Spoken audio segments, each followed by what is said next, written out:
This is Main Street with Gary Allen.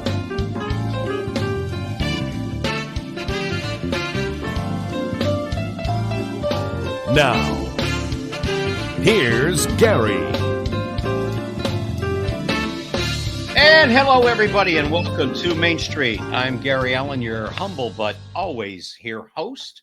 And I want to thank a couple of people. First of all, the Japanese Garden for keeping this show moving forward. Japanese Gardens of Miami, thank you for your continued support.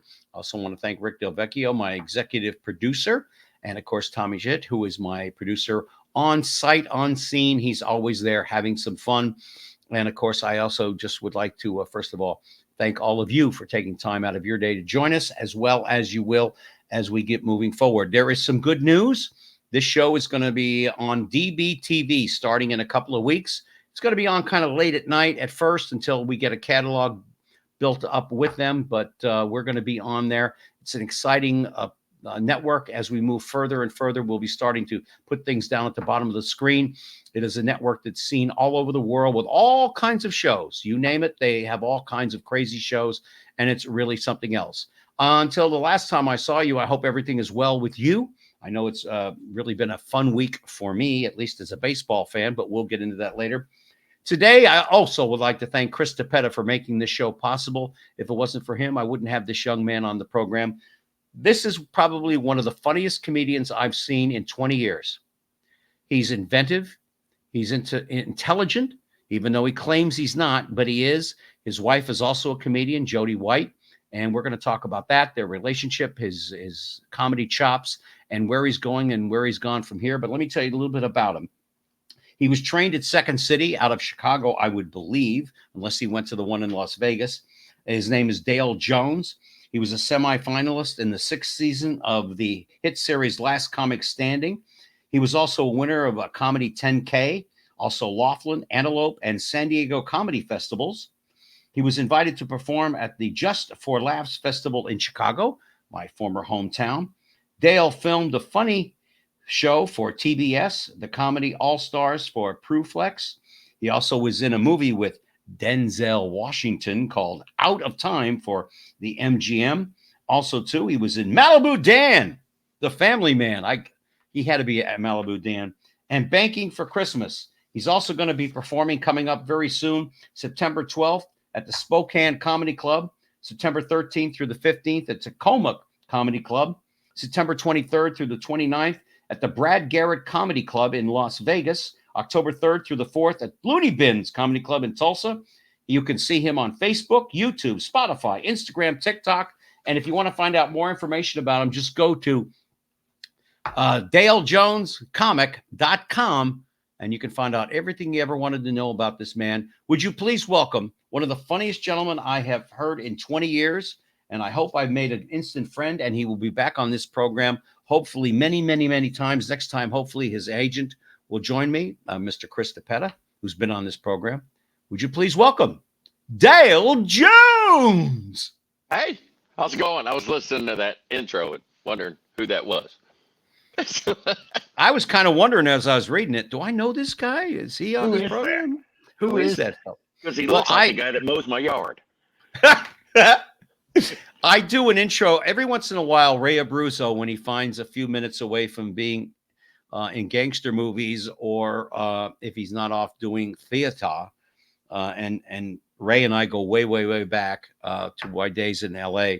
We both got our breaks thanks to oh God, my mind just went blank. Anyway, he comes on the show, and when he does, and I give him this wonderful, lavish introduction, same as Will Shriner, they look off and they go, "Who am I on with? Who? What's his name? Gary what? I don't know any Gary Allen. Gary what?" And Ray is he's fantastic. But no, he got his start on L.A. Law. I got mine on Hill Street Blues. So, I got to meet a lot of good people. Which brings up, you did a movie with Denzel, which means, Were you married at the time? My first wife. Yes. The women flocked to him like crazy. I mean, even gay guys go for him, I guess, too. But I mean, I yeah, was just women. an extra. I wasn't on there very long. I was on about that long, and it was right after the credits. And he's walking down a dock, and he looks up at a boat, and I'm up there in a red T-shirt scrubbing on the boat, and he went, "Hey," and I went, "Hey, Chief." And then they edited out my voice, so they didn't have to give me A credit? It was a SAG card. So, Holy, how cheap can you possibly be? so it was I got $110 for the day. I got to talk to him once. He was coming out of the bathroom, and I bumped into him, and he said, "Excuse me." It was a beautiful experience. I was supposed to be in another scene where he's talking to Shanae Latham and the guy who played Superman. I can't remember his name. I forgot. Oh, I'm sorry. Which Lois and Clark, the young guy. Anyway, it doesn't matter. So he was talking to him doing a scene, and I was supposed to be out the window working on the boat doing just background stuff. And then I was back there swinging the anchor, acting like an idiot. And all of a sudden we hear, "Cut! Get the moron off the boat." But I had a good time. I had fun. Oh God! Oh when God! the director said, "Hey," when the director goes, "Hey, I want you to wave at him and just say, 'Hey, Chief,' I go, 'Do you want me to jump in the water and swim to the dock and jump up and go like Forrest Gump and go, 'That's my boat'?" He goes, "No, that won't be necessary now." By the way, you were thinking of Christopher Reeves. No, it wasn't Christopher Reeves. It was in the '90s. The Superman guy that was in the '90s. Oh, okay, okay, because Christopher Reeves was real good friends with my mentor Robin Williams, and Robin bet me $100 in front of Christopher. This was after he was paralyzed, that I would not do a joke in front of him that had anything to do with being paralyzed, and I said, "I can't do that in front of Christopher. Come on, for God's sakes." He said, "I'll give you $100 if you do it." So he gave me $10, and he said, "Here." So I put it in my chin like this, and I went, "What's this an impression of, Christopher?" He said, "I don't know." I said, "You tipping a stripper." Nice. Yeah. Did he like and it? Chris, he loved it. His wife was like, "Christopher, you go, Christopher, is there something you're doing I'm not aware of?" Anyway. I'm going to ask you a Larry King trained question. Why comedy? Because I have no other interest, and I didn't go to. I went to college. I went to ITT. I don't know if that's considered a college. And I traced my roommate's drawings because I knew nothing about drafting. This was before iCAD came in or whatever it is. They said, "Yeah, Dale, you're going to be a great engineer." And I go, "Yeah, as long as Adrian's sitting next to me or that bridge is going down." And then from there, I was just bouncing around. I painted. I worked with my uncle in Orlando, and I painted vending machines and delivered those. And then I ended up in Nashville, and I was working at a warehouse doing brakes for diesel trucks, assembly line, and driving a forklift off and on. But I was getting drunk at lunch and hitting stuff with the forklift because my buddies would bet me I wouldn't do it. And I was 23. And they dared me to go down and check out the comedy club. My buddies did. But I always had an interest. I mean, I always watched comedy and stuff, but I quoted lines from movies. I didn't think that made a stand-up, just because you can do all the lines from Stripes and Caddyshack doesn't mean you're a comic. No. So I went down there and I watched for like a month, and I wrote what I thought was funny, and I found out the night I went up it wasn't. But I got the bug, man. I got one laugh, and I got the bug, and I ran off stage, and I hugged a complete stranger, and I said, "That was great." And they stared at me like I was an idiot, and I go, "I'll be back next week." But I was 23. I had nothing else going. I had no college, no goals, no nothing. And I just thought, to be honest, I thought it was going to be a hobby. Somebody said, "How long do you think before you get paid?" And I go, "I don't know, 10 years." I mean, I really didn't. And then I had a whole group of guys. We would go out on the weekends, and we would run around and do all these little one-nighter bars, open mics. And every Tuesday night was open mic at Zany's, and it hit. I mean, within. Where were you in California? 2 years. No, I was in Nashville, Tennessee. Oh, okay. I didn't realize there was a Zany's in Nashville. Yeah, there was one in Chicago, and then there was 2 in Chicago at the time, maybe 3. And there was one in Nashville. Yeah, And I loved that's it. about. See, I grew up with an uncle who was a famous comedian on Miami Beach. Chris could tell you more about my uncle Tubby, and he was famous. He was a blue comic, literally as dirty as can be, but his clean material was fabulous. He could go on the road and work for you know the Disney cruises back in the day. I mean, he was that clean, but he was just as dirty. I mean, and that's where he made his name. And to me, doing stand up was a secondary thing. I was already doing radio. My first career choice was to be an airline pilot. That didn't work out for when you're not good in math, it ain't working out.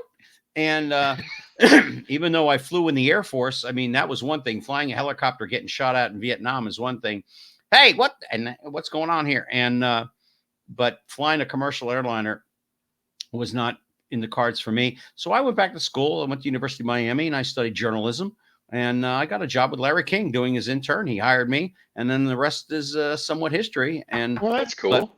yeah, I mean, but comedy came because I was like, if Tubby can do this, let me try it. And it was just it. And it was in Fort Lauderdale at the comic strip.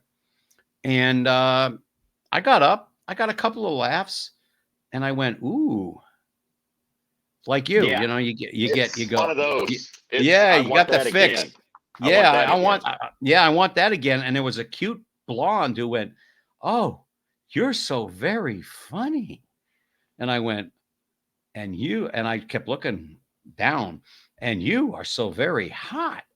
And that was the end of that. And things started to take off. And then eventually I moved to LA and I started emceeing at the Improv, and then I got to meet other comics. I was not a good writer, though. I mean, that's my next thing. In order to be a good comic, you and your wife Jody, who collaborate on a lot of things, you got to be able to write nowadays your own stuff. Back in the day, comics could pay somebody to write some stuff for them. I don't know. Does that still go on, or is it really kind of up to Dale and his wife to write whatever they're going to do?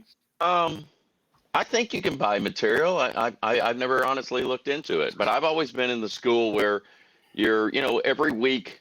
I don't take a comic on the road with me. I'm not one of those guys. I just haven't hit that point yet. I like to see who's out there Yeah. and see different comics every week, and that way it also makes me switch things up if somebody's got a line the same as mine, so it makes me work harder. And but I always try to sit around with the comics and rewrite lines for each other, and that's the Yeah. way I always did it starting out.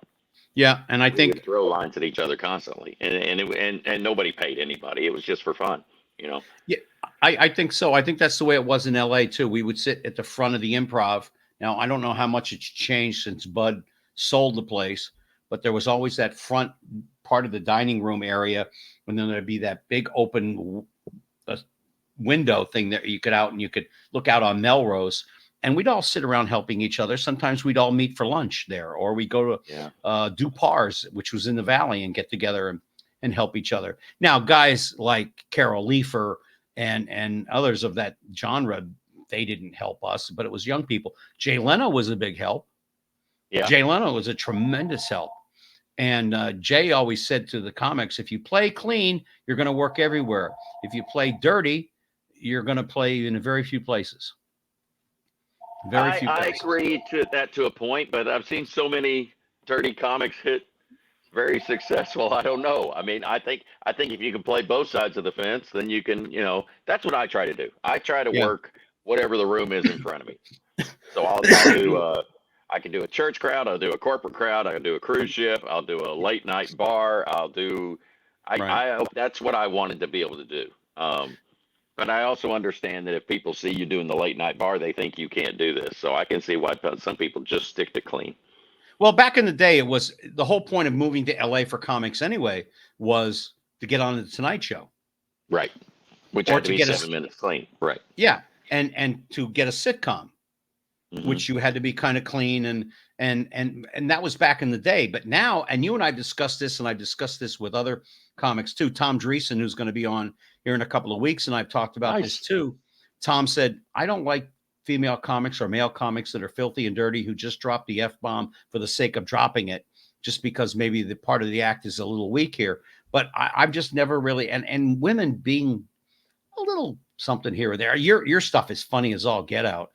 Even when you do the penis joke, which I still laugh about. I woke up the other morning and went to the bathroom and thought, oh, I'm doing Dale's joke here. I'm doing it. Here we go. Doing something right with that.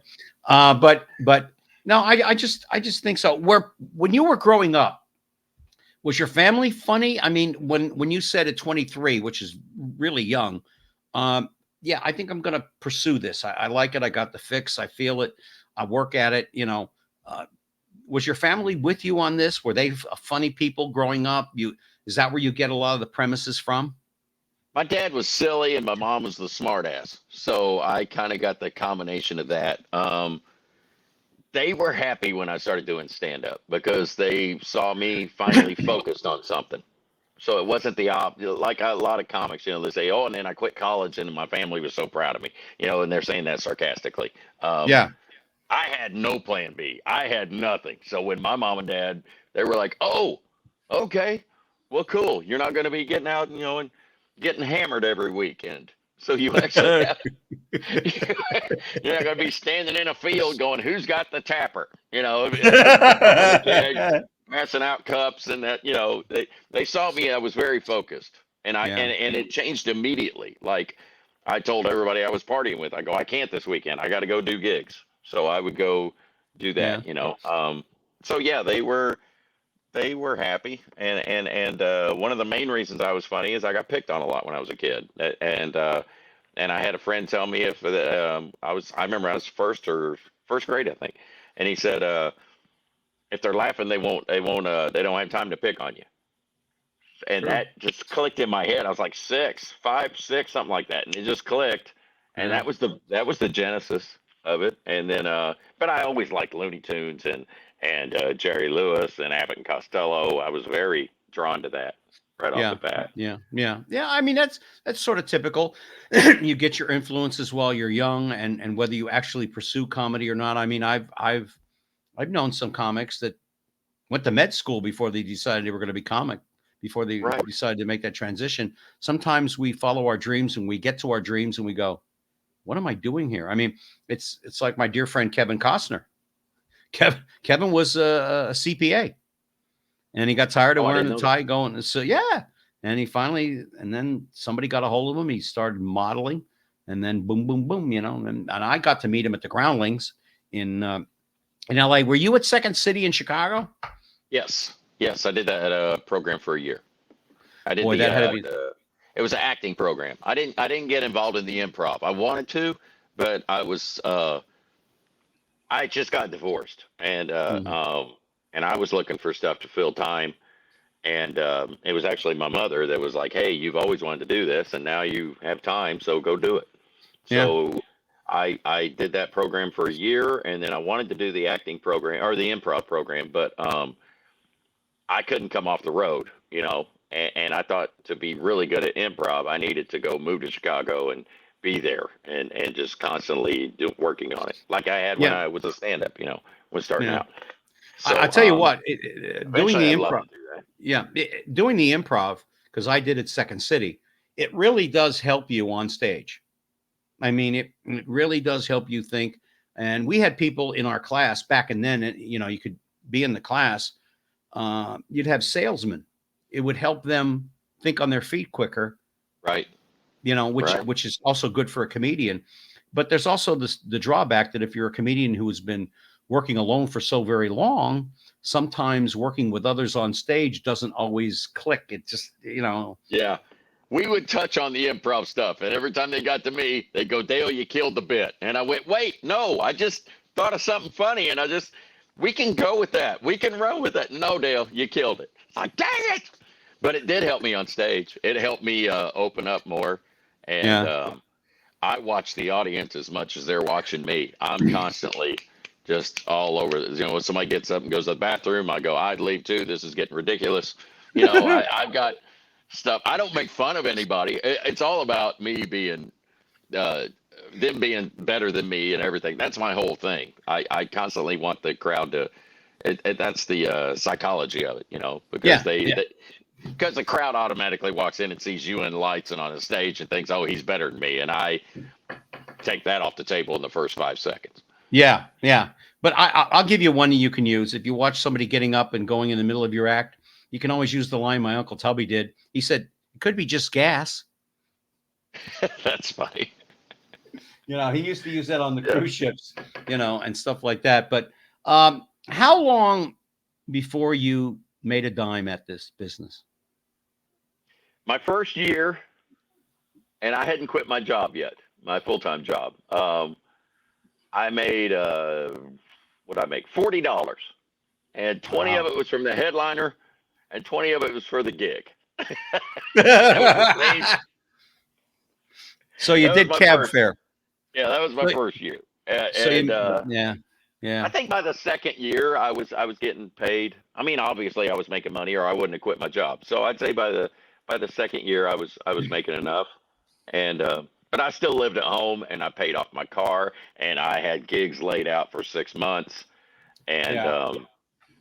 and I had a deal with my boss. My coworkers were very supportive also, because Oh, they that's would give me cool. their they would give me their, well, they were the bunch I partied with and hung out with, so they were kind of my friends.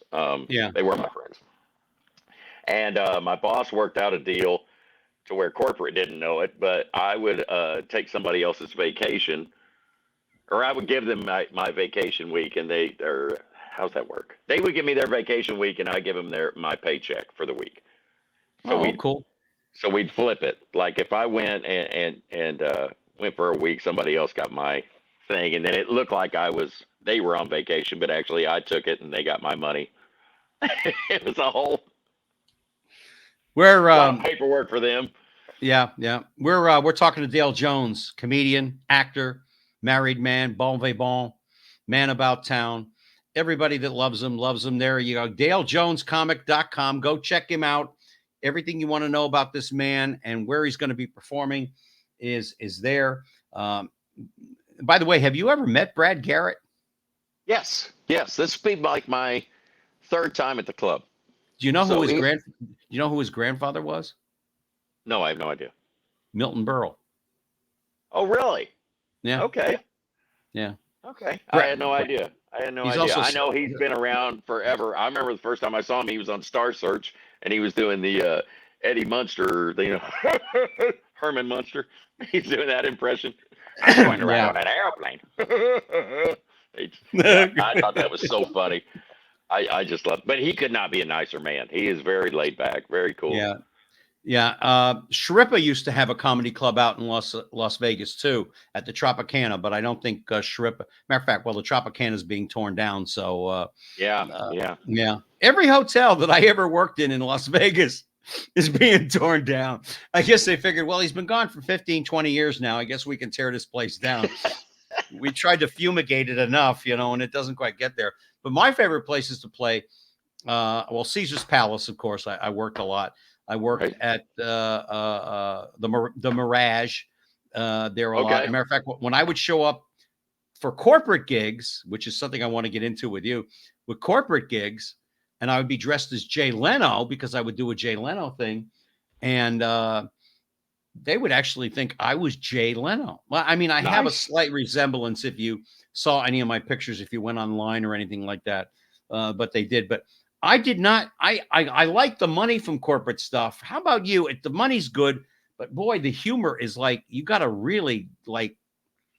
It's a hard show. I mean, it's not like you got to be so club. clean. Yeah, it's clean. Yeah. You got to be so clean.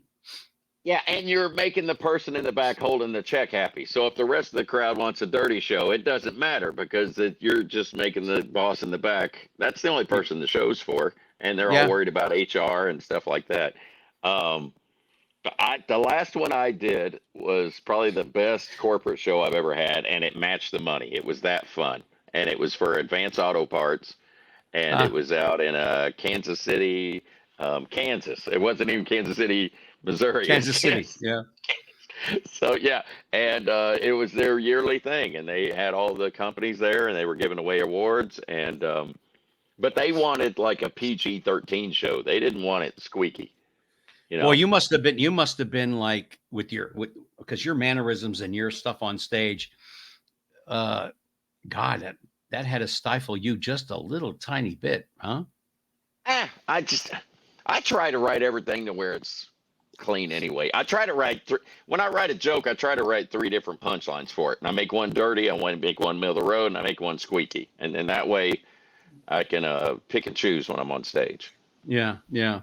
Well, corporate gigs for me, the biggest one I ever did was 10,000 people, and they were for Easter. But listen to this: down the hallway at Mandalay Bay, they were doing. That's where the American audience was. Where do they put the Jew? With the Eastern Europeans who don't speak English. And I kept wondering, why aren't these people laughing? I mean, this isn't bad stuff. I heard a show like that last week. Dusty Slade was telling me he was doing a show like that. And then he come on stage and he goes, that was horrible. And they go, did they tell you none of these people spoke English? I don't even understand that mentality. I don't get it. Why? Get an Eastern European comic in here who can talk their language. Right? Why pick somebody go, oh, well, they're not going to understand it all, and we're going to give them all this money, and they're going to walk out of here confused. You know, my wife Jody had to go through that. She did a cruise. She was doing a cruise gig, and nobody on the cruise spoke English. And the first night, they all just stared at her. I mean, it was an Asian and Filipino audience, I believe, but not a word. Yeah. And they ended up canceling all the shows for the rest of the cruise because after they came in and found out they couldn't understand her, they just went to the casino the rest of the cruise. And I did for a group of Indian people from India. I did a whole show, but I killed that because I looked out at the audience and there were all these Indian people and India dressed in their regalia, and I went. And I was just out on stage, like within 2 seconds, I went, well, this stuff ain't going to work. So I just winged it for the rest of the way. It was the most fun I had at a corporate anything in a long time. And nice. After that, I left Las Vegas, but I'd been there for 10 years, man. The difference between Las Vegas and Afghanistan is just one less rock, I don't know. I wish your wife could have joined us because she's a funny lady. She's very funny. You two collaborate an awful lot together because we talked about it on the phone.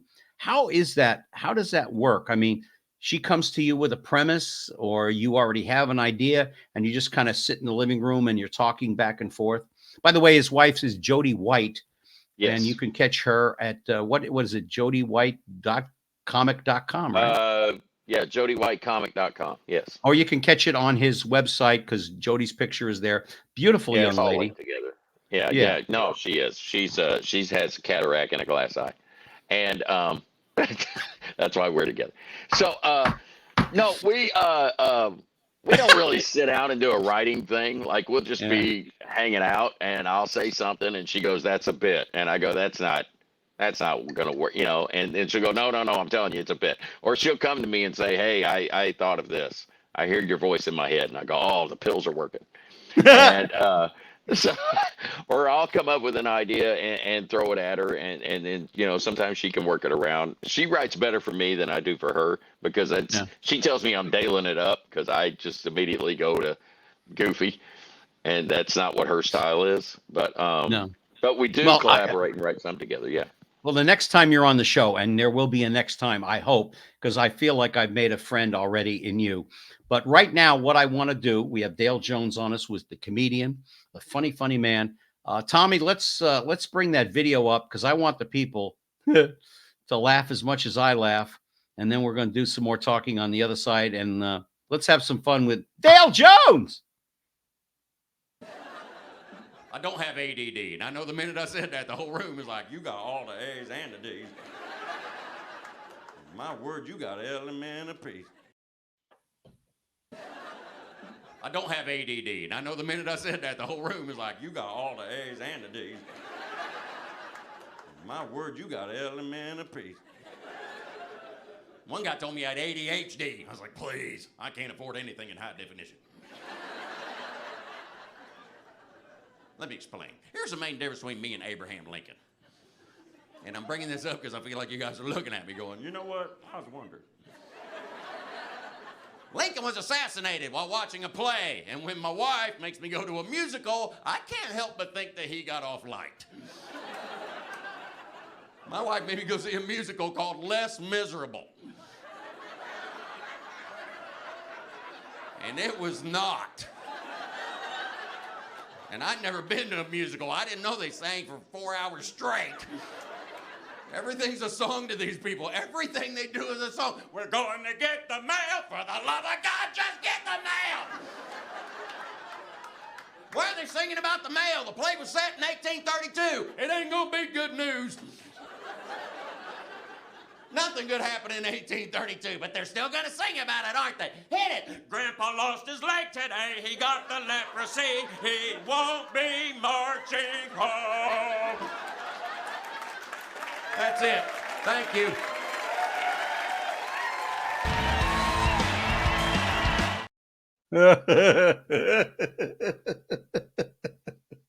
That's Les my favorite history Miserables. joke. That's my favorite history joke. I wrote a whole bunch of them. It all started out with me one night. I was on stage just, I don't know, riffing. And I said, here's the main difference between me and Dr. Martin Luther King. And I really didn't have a punchline. I didn't. I just thought it was funny because it's so ridiculous that I would have anything in common with, a great man like that. So then the guy that ran the club, he goes, why don't you do a whole thing of those? So I just started writing history jokes, Yeah. So the one for Martin Luther, I said he had a dream about peace and equality, and I don't remember my dreams. My wife gives me sleeping pills. And, yeah, and it was just ridiculous stuff, and I just wrote a bunch of, Christopher Columbus found America. My dad told me I couldn't find my ass with a flashlight. Just silly. And Lincoln was the best one I wrote. That was my favorite. Well, I mean, you could make a whole. I mean, if what's his name could, you're a redneck, you could certainly do something with that. Yeah, well, I did. Yeah, I had like 8 of them or 7 of them I would do in my act. I would close with the Luke Skywalker one. I'd say, here's the main difference. I'd get to where it was even history people. And I go, Luke Skywalker didn't know he was kissing his sister. Just wrap it in. It's just You've got a comedy special coming up called The Special. Yeah, it's just special. It's not even it's just special. Dale Jones special. Where was it filmed? Where was it filmed? It was in Cartersville, Georgia, which is north of Atlanta, and it was a little theater, and they've been doing a lot of stand-up shows there.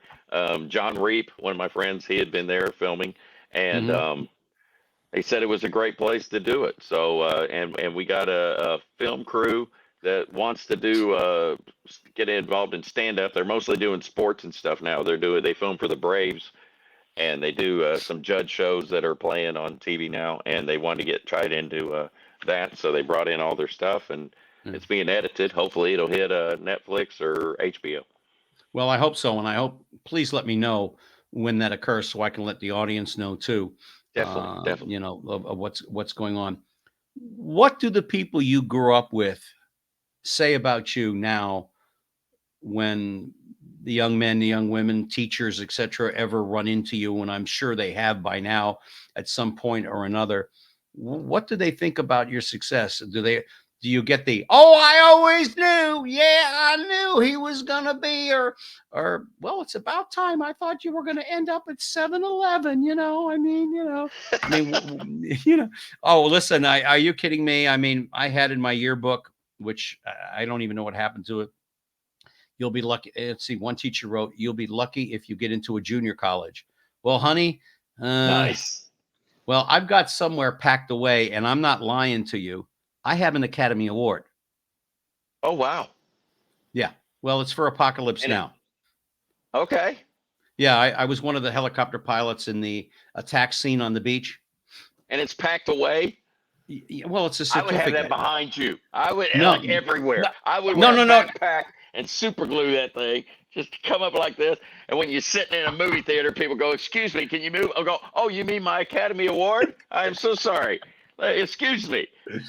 Yeah, airplanes. I go, I'm sorry. Can this Academy Award go in the overhead? I would walk around everywhere and just announce that.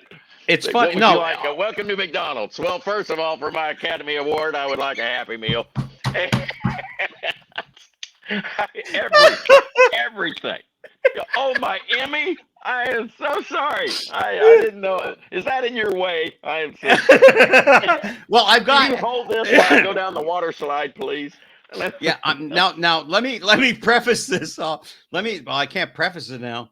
It's actually it's not the statue. I didn't Okay. get the statue. I got the certificate because I was part of the special effects people who got the statue. Okay. I have My a wife picture has a of me. t-shirt company. We'll get that put on a shirt for you, and you just walk around and just wear that. Gary If you Allen. can't read this, you never got a certificate from the Academy of the Arts. I mean, I have from my time in Miami, I have a lot of local Emmys for voiceover work That's and stuff great. like that. Yeah, I mean, see my stand-up career was not straight anything. It was impersonations. Okay. Because I've done a few for you on the phone, having some fun. Right. But here in the Orlando area, if you're caught doing Mickey Mantle, yeah, right, sure. Who cares about Mickey Mantle? If you caught doing Mickey Mouse, Disney finds out. If you're a comic performing somewhere, they'll come to you and say you owe us 10 grand. Hilarious. Oh boy! But I gotta tell you something, Dale. I guess they've never Oh. heard my Disney cruise bit where Mickey Mouse calls me an M. We're talking. We're talking to Dale Jones, comic, right here on Main Street. Gary Allen with you. Next week we have from the Japanese Garden, Mr. Rick Del Vecchio, my executive producer. Check out Dale at DaleJonesComic.com. Later on in the month, we have Tom Dreesen, who was Frank Sinatra's opening act for 25 years before Rickles started to get in there a little bit That's from awesome. time to time. To answer your question, most yes, of the people were not surprised I became a comedian. And when my mother would say that to anyone, and they knew me as I was even like 7, they would go, "I can see that." And it was just I can see that. That makes sense. Yeah. And people are very nice. Yeah, I go do hometown shows probably once every 5 years. I'll go back, and there's the old movie theater is now for kids. It's not, they don't run movies in anymore. And I'll go there. I'll be there October 19th. I'm going to do a show. Where is home? I don't even know where home is for you. Now, where I grew up or where I live now? Well, no, I think you live outside of Atlanta now. Yes. I grew up in Illinois, southern Illinois. That's right. Yeah, that's right. Because remember I told you, Chicago. Yeah. Remember I told you I worked for the AG's office up there, Yes. and and stuff like that. But yeah, well, stay close to DePetta. You gotta around 9 o'clock at night, just as he's getting ready to go to bed, you gotta tuck him in and fluff up the pillow, and you gotta make sure that. Yes, Chris, you're a great agent. Now here's a cookie. That and man's up till 1 a.m. He's up later than I am. He's always up late. It's crazy. I couldn't keep his schedule.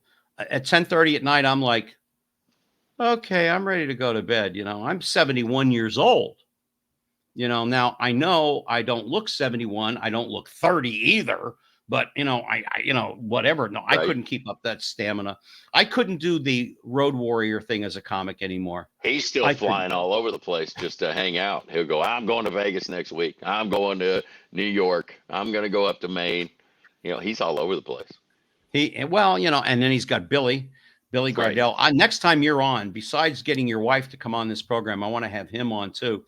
We've had a number of comics that have worked with him: Glenn Hirsch, Will Schreiner. All dear friends of mine, right. And I know you know who I'm referring to. These are great guys. When you go from one part of the country to another, all right, you're in Atlanta, Georgia. You're doing a comedy club in Atlanta. Now you're going to Chicago, or you're going to New York, or Philadelphia, or Los Angeles, or anywhere. How does your sets change, if at all, from previous experiences in those clubs? Or do you do like a lot of comics used to do in my day, a couple of quick jokes to size up the crowd? Oh, I can use the A stuff tonight, or I can use the B stuff. Because you as a headliner, and you are not the opening act, you're the headliner, but by then I presume you've probably sized up the room. But how much do your sets change from Atlanta to Chicago to LA to New York to Philly, even Miami, which, by the way, if you do work in Miami, learn how to speak Espanol. You know, I mean, you, hey, señorita, hey, over here, baby. Okay, coochie coochie. I mean, does your stuff change? Do other comedians have to change their stuff nowadays too? I don't know about other comedians, but I know when I started out, I knew I couldn't do all Southern jokes because that wouldn't work everywhere. So I wrote an act that I thought would go everywhere. That still showed me as a country boy, but it was still related. So, there's stuff I can't do in LA that they don't understand, like rural. Like if I talk about, I can't say the word rural. A lot of those people have no idea even what the hell that means. No. Dale, they would not understand what is rural. Something you put in a coffee or something you put in a latte or something like that. You sprinkle that on top of your. It was a rural, and I measured things. Yes, fabulous, Dale, fabulous. I think California is the one I have to probably LA, Hollywood. That's the one I have to change for the most. But everywhere else, it's pretty standard. And my act's pretty much different every night anyway. I will something will happen in the room because I always watch the comics in front of me. That way I can come up with a callback to them or try to do something to make the show all go together. And but I try to write to where everything goes across the board. Now in the South, sometimes I have to talk slower. And that's not a stupid thing. That's just the way it is, you know. No. Up north, I talk fast anyway. So up north, it kind of boggles them because they're like, well, he sounds like he's from Hee Haw, but he's talking 100 mile an hour. This doesn't even make sense. I love that show. And Hee Haw. Yeah. I always like the guys in the cornfield that would spit on each other. I thought that was hilarious. Oh yeah, I love that stuff. I mean, you know, but I'm going back, you know, because I'm how many years older than you? I'm 40 years older than you. I'm 54. So I was born in 70. You know, son, you don't look a day over 52. You know, I mean, I'm just going to tell you that right now. Thank you. I moisturize with Country Crock. It's my go-to, and then I let my dog lick it off, and that seems to do it gets the dead skin. And now you met Jody. I believe it was in Florida here. In Sarasota. She was born and raised in Sarasota. Yeah. That explains. I mean, she's a very attractive young woman. I have not, you know, had the pleasure to meet her, but what was it like when you first met? I know people brought her in to meet you. Was it to meet you as the comic Dale Jones, or was it to meet the man Dale Jones? No. She was running around with a bunch of comedians, and they had finished a set, and she wanted to go home, and they were like, no, you need to come watch Dale. And that was that was it. They just want her to come see the monkey run around, act like an idiot. And the minute she walked in the door, I was like, oh, wow, who's that? And apparently she said the same thing. She's like, oh, that's a guy who parked her car. And and luckily I got to talk to her for 2 seconds where I went on stage. But but I think she told one of her girlfriends, she goes, He's cute, but there might actually be something mentally wrong with him. Well, now she knows for sure she's married to you. Right. Yeah, so, she's married to you. And then we hung out that night. Yeah, and she was fun. And then it was about 2 years before we started dating. Really? But, yeah. We were off and on. I was out of divorce and I wasn't ready, and she was in the middle of a divorce too, so we were trying to get all our stuff straightened out. Yeah, I hear you loud and clear. But when it happens, it happens. I mean, you know, and show business relationships, well, you know, I mean, they work and they don't work. I mean, it all depends. Well, my first wife was a comic, and that one didn't work, but we weren't compatible at all. I mean, I was just stupid. Yeah, but Edna's a lot older than you. She is a lot, like 80 years. She's funny too. She's funny as all get out. That's the triangle I'd like to get on this show is you, your wife, and Edna. just to do a show with the three of you would be so much funny because the things that she says and then what you say and everything else like that. All right, before we get, we've got about 10, 15 minutes left of this program. I don't even care if we run over it a little bit. You got to do the penis thing, please. Oh, okay. All right. Here we go. Do it like it's a mic. And now it's time for a country song my penis wrote. It'll be home later, but it ain't gonna smell like you. Just something stupid I said in my car. That's how I write jokes in my car. I got the radio and I'm just going through stupid stations and then I'm singing along and doing stupid stuff. And then I record everything and then I go back and listen to it and go, oh, that was funny. Do you ever go to a club and my late friend Robin Williams, and I've known a few other comics that were guilty of this.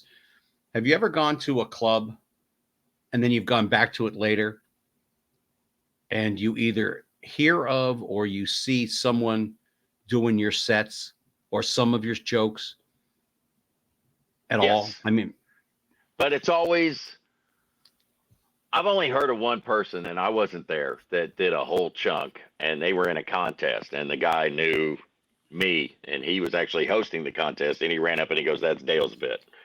Okay. But I have had comics in front of me do, like they're the feature and I'm the headliner and they do 3 or 4 of my lines, but it's always the throwaway lines, and I learned very early on because I just studying other comics and reading and stuff.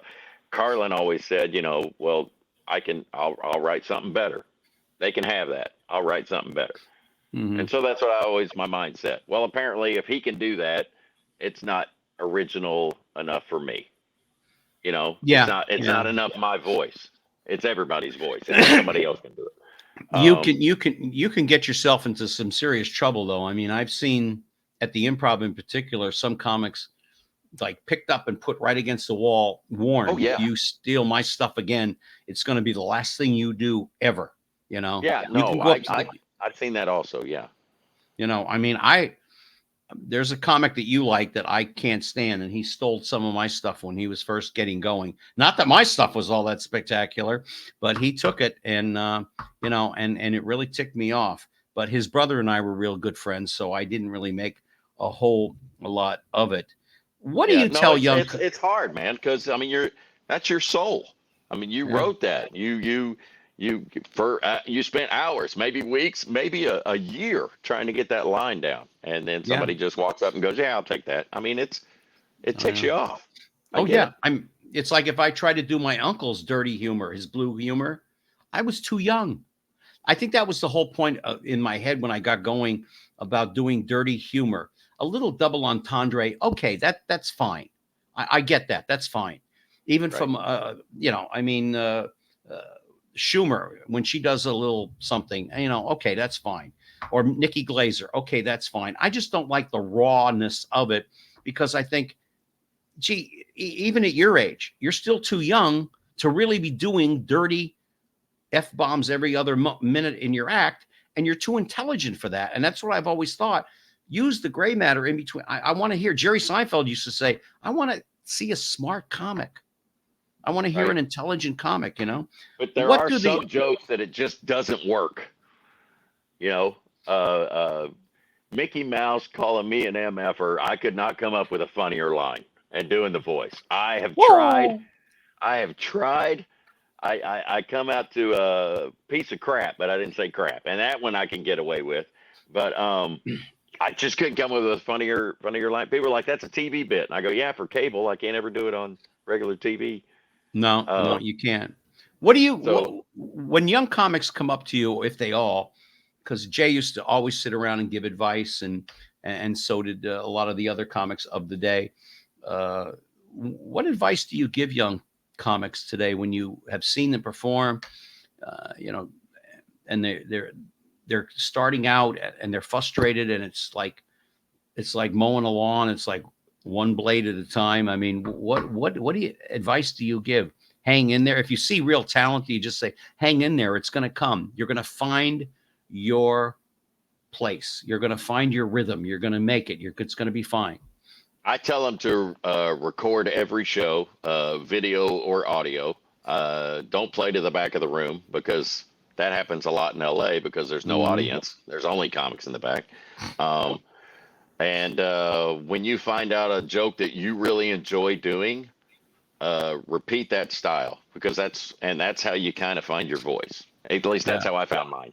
I was at a writing class very early on, an open micer, and I dumped all the junk I had because it was horrible. And I wrote a real physical bit about doing an impression of a toy monkey. And I put a headband on, I pushed my hair up, and I did this, and I just made a toy monkey face. And I loved doing it. And the crowd exploded. And from then on, I started doing physical stuff. Yeah. And it was just rinse and repeat. Every punchline, I tried to do something physical. And that kind of helped me between the goofy and the one-liners and the physical, that kind of honed my voice in.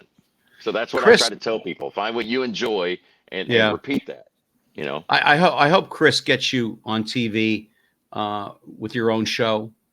You are so super talented. I got a couple of final questions for you.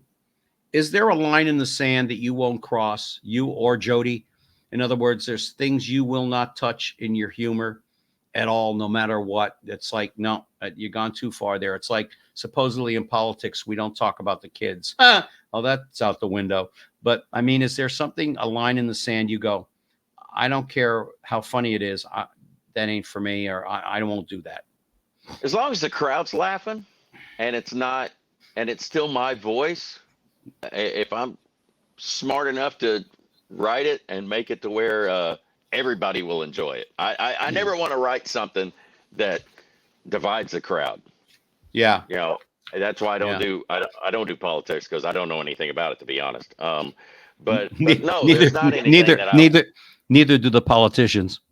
Right? They probably don't. Yeah. I will talk about anything if I can make it hilarious and everybody in the room is enjoying it.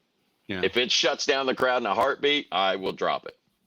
And that's my barometer. That's what I go by. The crowd tells me what they want to hear from me because they know me from me setting up my character at the beginning, you know? Yeah. I do a thing now about, don't go to a bouncy house after dark because when the sun goes down, it turns into an ouchie house. But I've done it to where people are nobody's offended, you know? Yeah. I don't want to offend anybody. I'm still that. I'm not that comic. I'm the comic that sits in the corner and I would push the button on the teacher until she was just about ready to beat my ass. And then I'd back off because I still want to be loved. I still need that. I need that likability, that thing. So I don't want anybody walking out going, "You're a piece of crap and you offended me." I don't want to. I'm not that guy. I know a lot of comics love it when people leave and they're crying and they're ticked off. And yeah. I'm not that person. I used to do a joke about in Las Vegas. I used to do a joke. I'm losing money, folks, when I'm here because I got a cat at home and he's got my MasterCard and he's allergic and he's addicted to kitty porn. And I'm losing money while I'm here, right? So, I mean, it's almost like a throwaway line you do, you know. And this woman comes up to me and she goes, "Hey, Mr. Allen, I did not find that at all funny. You know, watching little children naked is not my idea of having a fun day." I said, "Ma'am, I was talking about my kitty porn, watching other kitties, cats." She goes, "I still don't find that funny." And her husband says, "Honey, that you haven't found anything funny since the day you were born." Yeah, I've also learned you can't make everybody happy. There's people that will come up and tell me, or they'll pick one trigger word. I mean, if somebody's walking in the door and they want to be upset, they're going to figure out a way to be upset. That's just the way that is. Yeah, I mean, I know you can't make everybody happy. I was married once, believe me. You find that out without even going anywhere. I just got a couple of house that made her happy. We have come here to almost the end here. I have two final questions that are kind of like A and B. By the way, do see this gentleman, JLJonesComic.com. Go there, find out about him, his lovely wife, Jody. I've talked more about her. I feel like I'm in love with her already. I hope we can get her on next time. Yeah, I mean, she seems like a really nice person. She's amazing. Yeah. When it's all said and done, and you're home alone now, I don't know, maybe she's there with you or in the house? No, she has a t-shirt company called comedycoupletees.com. Go there and Okay. order shirts. I don't touch any of them, so it's good quality. There we go. When it's all said and done, you're alone and you're driving in your car or you're listening to music or you're all by yourself and you're just thinking in a hotel, you're on the road. Who was Dale Jones? 12-year-old kid that just wants to, hopefully, if I make enough people happy, if there is a heaven and I get there, they'll go, all right, you can come hang out. You made up for all the stupid stuff you did. Yeah. And yeah, that's me. I just want to make it. I want to make people. It's really become therapy. It really has. I want to make people forget about the world for an hour because I know it's tough. And I was the blue collar guy. You know, I've never had any of that stuff. I drove a forklift. I know how much it costs to buy a ticket, and I want to make those people. I want to make them walk out of there going, I would have paid double to see that show. Yeah. Yeah. And that's me at the end of the day. I want to go up there and have fun and forget about my problems because I need it as much as the crowd does. And that's pretty much who I am right there. When you look at yourself now in your career, looking back at a young Dale Jones, what advice would you give him to help him get through those bumps in the road that show business brings upon you, no matter who you are? I still go through that. I think sometimes I think sometimes he's smarter than I am now. Don't take it all so personal. It's nothing personal. It's business. And just keep your head in your notebook. And I know what I would say. This is my mantra that's in my head now. Someone else's success is not your failure. Just because everybody's flying past you 100 miles an hour and they're getting this and this and this and this does not mean you're a failure. It just means it's not your turn. And just keep your head in your notebook and just keep writing and keep working and just appreciate what everybody else has because all they're doing is paving the road for you. Absolutely. He's Dale Jones, and I appreciate him very, very much. You stay right there, sir, as we lock up the doors in the house so nobody will break in, and I'll talk to you on the other side once we get out of here. Sweet. And on behalf of all of us here at Main Street, Gary Allen with you, I thank you so very much for taking the time out of your day. Hope you enjoy watching the show on YouTube. It's going to be soon on DBTV, as well as some other platforms as we continue to move forward. We have a great shows coming up for you. Tom Dreesen, the end of the month. He was with Frank Sinatra for many, many, many years, and we got some other great shows coming up as well. Some sports shows coming up with Dave Lamont and Jeff DeForest. Until we meet again, will you take care of yourselves and be happy?